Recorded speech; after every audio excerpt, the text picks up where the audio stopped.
Halo, saya sudah sampaikan sebelumnya bahwa channel ini temanya akan berubah jadi transportasi, dan kami sudah dapat masukan dari teman-teman, masukan yang amat positif, diantaranya dari Mas Lutfi. Bagus banget Om kalau ada konten tentang transportasi kuliah gratis ini. Ya, biasanya saya menyampaikan di kelas Mas. Sepengetahuan saya Mas Lutfi ini pernah kerja di luar negeri, jadi pengalamannya mesti lebih banyak dari saya. Jadi kami mohon masukan. Kemudian dari Om Heri juga sama, Om Heri juga kerja di Brunei kalau nggak salah. Atau Om Heri di samping berbagi ilmu, hobi, tapi juga ada imbalan dari Allah Om Bos, katanya begitu. Iya siap Big Boss. Jadi kami harap mudah-mudahan sharing kita bermanfaat, dan apabila berkenan silakan teman-teman sharingkan kepada teman-teman yang terutama yang berminat untuk mempelajari transportasi, dan saya pikir transportasi itu akan berguna buat kita semua. Ini saya ada video tentang pengantarnya, tentang manajemen transportasi, pergerakan transportasi gitu ya, dan teknologi. Silakan disimak. Maaf kalau banyak bercanda. Ini adalah pengantar untuk mata kuliah kita, manajemen lalu lintas dan pergerakan transportasi. Pada pertemuan ini kita akan membahas definisi, fungsi, dan teknologi transportasi. Rujuk pada Bu Mary Parker Polet, manajemen adalah seni menyelesaikan pekerjaan melalui orang lain.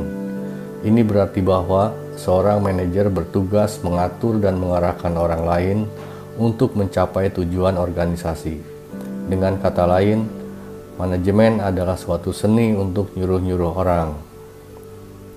Sedangkan menurut Pak Ricky Griffin, manajemen sebagai sebuah proses perencanaan, pengorganisasian, pengkoordinasian, dan pengontrolan sumber daya untuk mencapai sasaran secara efektif dan efisien. Efektif berarti bahwa tujuan dapat dicapai sesuai dengan perencanaan, sedangkan efisien berarti bahwa tugas yang ada dilaksanakan secara benar, terorganisir, dan sesuai dengan jadwal. Kamus Besar Bahasa Indonesia tidak mengenal kata efisien.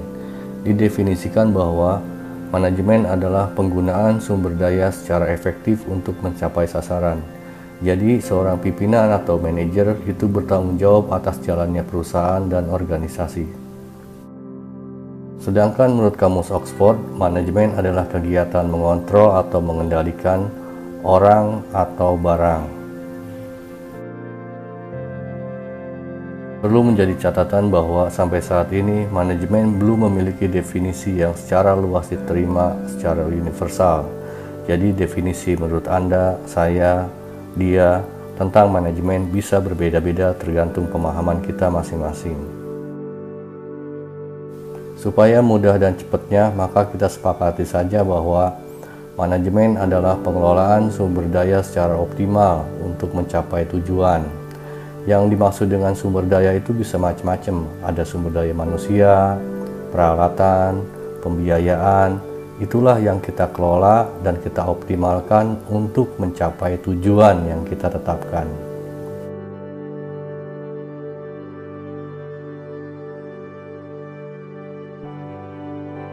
Sekarang kita bahas lalu lintas. Di dalam KBBI disebutkan bahwa lalu lintas adalah berjalan bolak-balik, hilir mudik, ngalor ngidul, kesana kemari, simpang siur, itu mungkin masuk dalam kategori lalu lintas.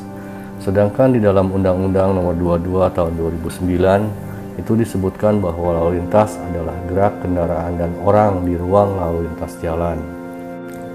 Definisi secara umum lebih pas dalam KBBI karena yang namanya pergerakan itu tidak selalu harus dalam ruang lalu lintas.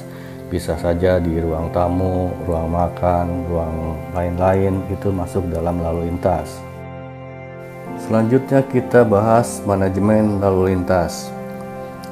Menurut Undang-Undang Nomor 22 Tahun 2009, manajemen dan rekayasa lalu lintas adalah serangkaian usaha dan kegiatan yang meliputi perencanaan, pengadaan, pemasangan, pengaturan, dan pemeliharaan fasilitas perlengkapan jalan dalam rangka mewujudkan, mendukung, dan memelihara keamanan, keselamatan, ketertiban, dan kelancaran lalu lintas.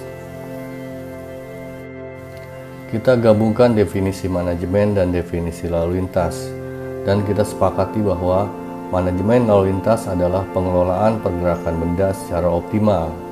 Benda itu bisa terdiri dari benda hidup dan benda mati, dan jika ada yang mendefinisikan jasa, maka hasil jasa juga bisa berupa sebuah benda. Sekarang kita definisikan transportasi. Transportasi menurut Kamus Besar Bahasa Indonesia adalah pengangkutan barang. Jadi tidak ada jasa, pengangkutan barang oleh berbagai jenis kendaraan sesuai dengan kemajuan teknologi. Undang-Undang 22 tahun 2009 tidak mendefinisikan transportasi. Transportasi dianggap sama dengan angkutan. Angkutan adalah perpindahan orang dan atau barang dari satu tempat ke tempat lain dengan menggunakan kendaraan di ruang lalu lintas jalan.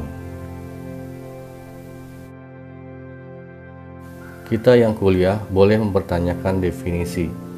Untuk kita, transportasi adalah transfer barang atau benda. Yang dimaksud barang atau benda bagi kita itu bisa juga termasuk di dalamnya manusia, karena manusia juga pada dasarnya adalah benda. Dengan asumsi bahwa semua yang ada di dunia ini adalah milik Tuhan dan disediakan sebesar-besarnya untuk kemakmuran hidup manusia, maka selayaknya manusia boleh bepergian kemana saja, kapan saja tanpa batasan, baik batasan wilayah administrasi, tembok penghalang, atau apapun. Kita bebas berada dimanapun yang kita inginkan.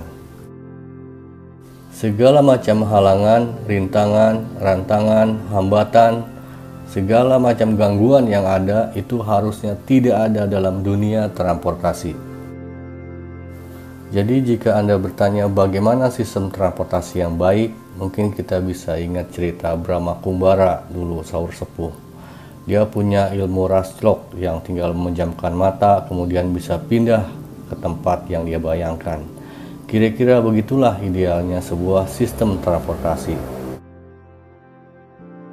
Kemudian kita bahas posisi transportasi. Kita tidak membutuhkan transportasi, tapi ketika kita mau makan, kita mau belanja, silaturahmi, kita butuh transportasi. Karena itulah maka transportasi disebut sebagai kebutuhan turunan atau derived demand. Ada 4 sudut pandang untuk kita melihat transportasi. Pertama, dari sudut pandang pemerintah yang bisa terdiri dari pemerintah pusat, pemerintah provinsi, dan pemerintah kabupaten kota. Kedua, dari sudut pandang pengguna. Pengguna ini bisa kita bagi dua, yaitu yang punya pilihan atau yang tidak punya pilihan. Yang punya pilihan, misalnya Anda punya kendaraan pribadi, jadi Anda bisa memilih naik kendaraan pribadi atau naik angkutan umum. Sedangkan yang tidak punya pilihan mungkin hanya bisa menggunakan angkutan umum.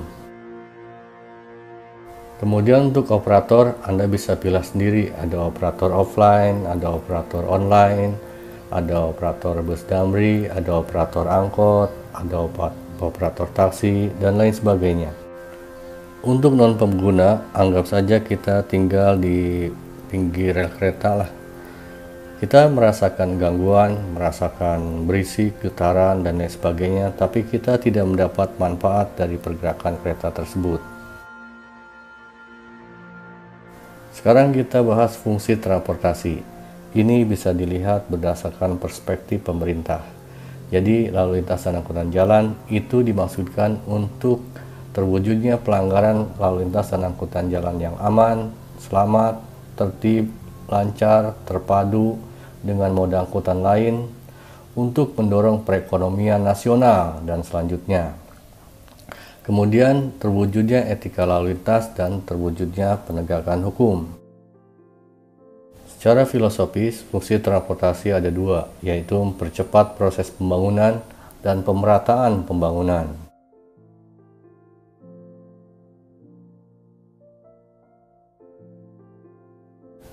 Kemudian kita bahas teknologi. Menurut Kamus Besar Bahasa Indonesia, teknologi adalah metode ilmiah untuk mencapai tujuan praktis. Sedangkan mudahnya transportasi adalah suatu alat yang mampu mempermudah atau memperlancar sebuah pekerjaan. Jadi teknologi harus mempermudah. Kalau mempersulit itu namanya bukan teknologi.